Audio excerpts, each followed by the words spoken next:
So, hierdie vertaling sê die volgende, en ek gaan dit so lees, so kyk mooi, want dit is eintlik alles wat ons kan sê, is presies net mooi dit.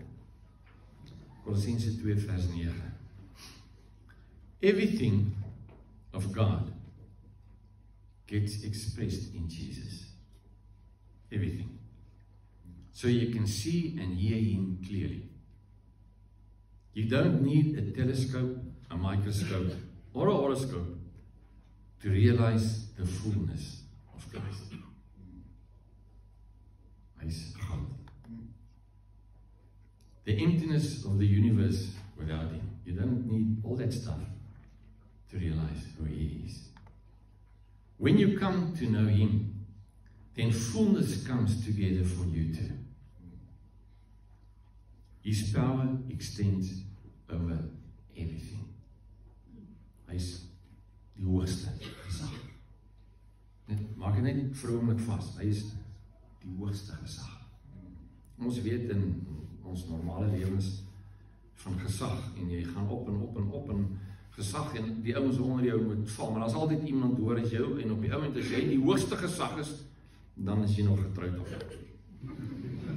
Vers 11. Entering into this fullness is not something you figure out or achieve. Kom van hom af. It's not a matter of being circumcised or keeping a long list of laws. No. You're already in. Inside it. Not through some secretive initiation rite, but rather through what Christ has already gone through for you, destroying the power of sin. Hierdie is die hele evangelie, hierdie is alles. Verse 12, if it's an initial ritual you've already been through it by submitting to the baptism. Doop is 'n belydenis van wedergeboorte. Going under the water was a burial of your old life. Coming up out of it was the resurrection. God raising you from the dead as he did Christ. When you were stuck in your old sin-dead life, you were incapable of responding to God. Hy het die initiatief geneem. God brought you alive, right along with Christ. Hy het dit gedoen, nie ons nie. Hy het jou gegryp, hy het homself aan jou bekend gemaak. Hy het na jou toe gekom en gesê, ek ken jou, ek is lief vir jou, ek wil jou hê, wees my kind. Hy het dit gedoen, nie ons nie. Hy het dit gedoen. Think of it. All sins forgiven. All sins forgiven. The slate wiped clean. That old arrest warrant cancelled, nailed to Christ's cross. Afgehandel. Is vrygespreek. Jy is vrygespreek. Met al jou issues, met al jou drama, met al jou nonsens, met al jou skete, met al jou pyne, met al jou bekommernis, met al jou oortredinge. Is vrygespreek. Net vir een rede. Die kruis van Christus. En dat hy gewen het, en dat hy opgestaan het, en dat hy lewe. You are totally forgiven. Romeine 8 vers 1, daar is dan ook geen veroordeling vir die wat in Christus Jesus is. Geen veroordeling. En jy weet, hier is van ons wat sit en jy voel skuldig, en jy skaam, en jy is bang, en jy voel verleë, en jy kom voor die Here, en dan dink jy aan al die goed wat jy verkeerd doen of gedoen het. Jy is vrygemaak in Christus. Jy is vrygespreek. Dit is geen voordeel. Dit beteken nie jy kan aanhou om aan te jaag nie. Stop het. Kom reg. Los het. Want dit behaag God nie. En dit bring skeiding tussen jou en die Here, nie van sy kant af, maar van jou kant af. Want as ek oortree teen iemand, dan voel ek skuldig teen daai persoon. So stop het. Maar daar is geen veroordeling teen jou nie. Die wet van die Gees wat aan jou in Christus Jesus die lewe gee, het jou vrygemaak van sonde en dood. Bestaan nie meer nie. Jy is vrygemaak. Hy het opgestaan, hy het die prys betaal, hy het die dood vernietig, sonde is gekanseleer. Hy wil graag hê ons moet hierdie selfe houding teenoor mekaar ook hê, nee. Mekaar te vergewe, vry te stres, man. Sorry. Al het jy aangejaag. Sorry, kom ons los het. Kom ons gaan aan met ons lewens. En ons hê mekaar lief. Want hy het dit gedoen vir ons. Those who enter into Christ being here for us, Emmanuel, no longer have to live under a continuous low-lying black cloud. Is nie nodig nie. Jy is nie 'n wurm nie. Jy is nie 'n gemors nie. Jy is nie 'n krimineel nie. Jy is nie 'n sondaar nie.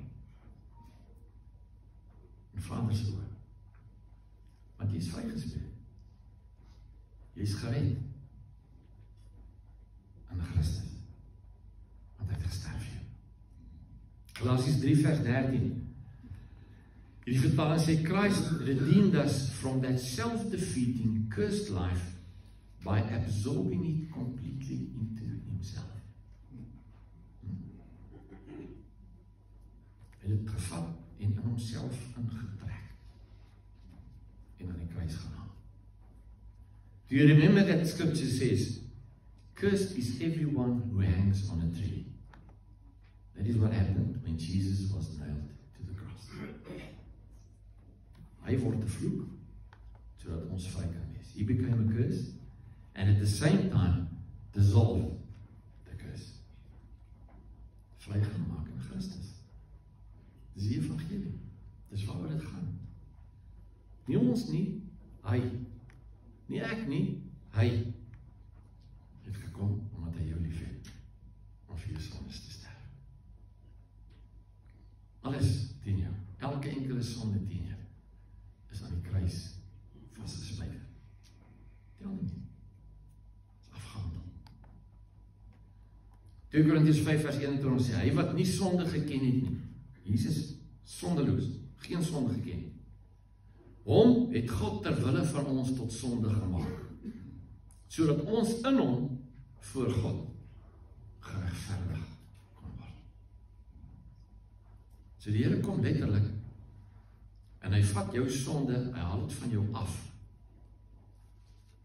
En hy vat Jesus se geregtigheid en hy haal dit van hom af. Hy vat jou sonde en hy hang dit aan Jesus.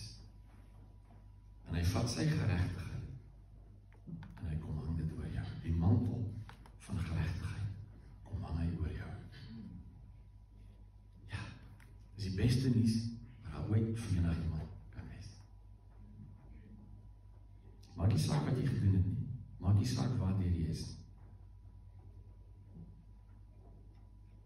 Die genade, die goedheid, die grootheid van Christus is genoeg om dit alles tot nie te maak. Sodat jy eendag voor hom kan staan, vlekloos, sonder rimpel, sonder blom, sonder enigiets teen jou. Net sy goedheid. Dis reine.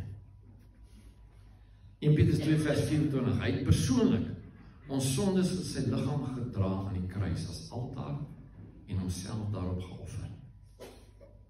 Kyk weer, hy het persoonlik ons sondes in sy liggaam gedra aan die kruis as altaar en homself daarop geoffer, sodat ons kan sterf vir sonde en lewe vir geregtigheid.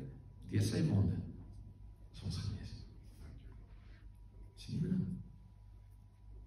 En in enige area van jou lewe wat jy hierdie vat, en jy maak het van toepassing, van dit. Enige area.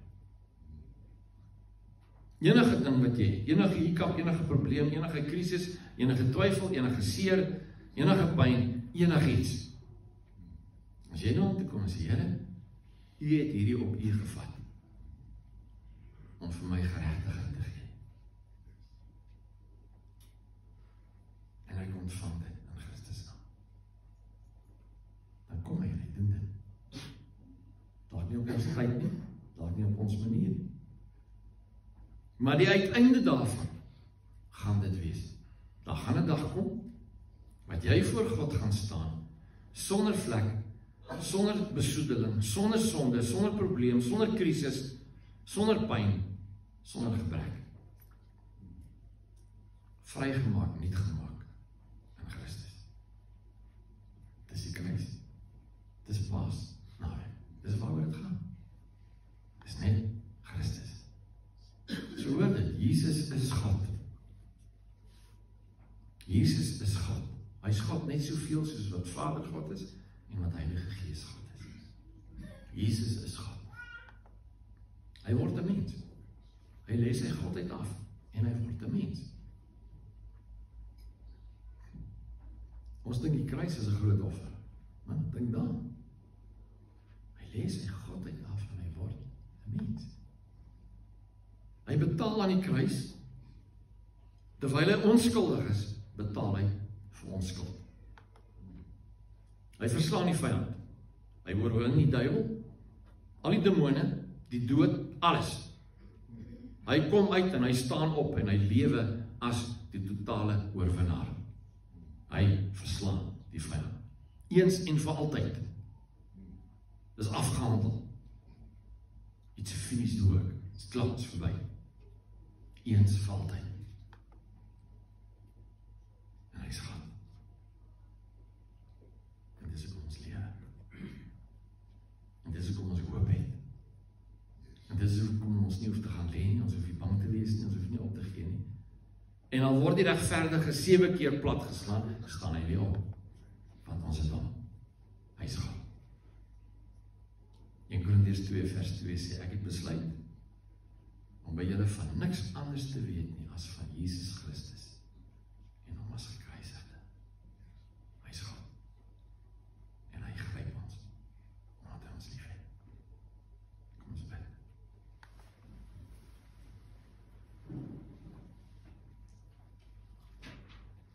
Here, nooit ooit sal ons kan verstaan en begryp die prys wat U betaal het vir ons nie. Maar ons kom vanoggend, Here Jesus, voor U. En ons wil net opnuut sê, ons aanbid U, ons eer U, ons dank U. Dankie dat U gekom het, dankie dat U ons sondes kon vat het, dankie dat U in ons plek kon sterf het. Dankie dat U die vyand oorwin het, die dood oorwin het. Dankie dat ons kan uitsien na 'n ewige lewe sonder enige gebrek en pyn. Saam met U. Net op grond van wat U gedoen het. Dankie, Here. U is goed. U is lig en U is hoegenaamd geen duisternis. En ons aan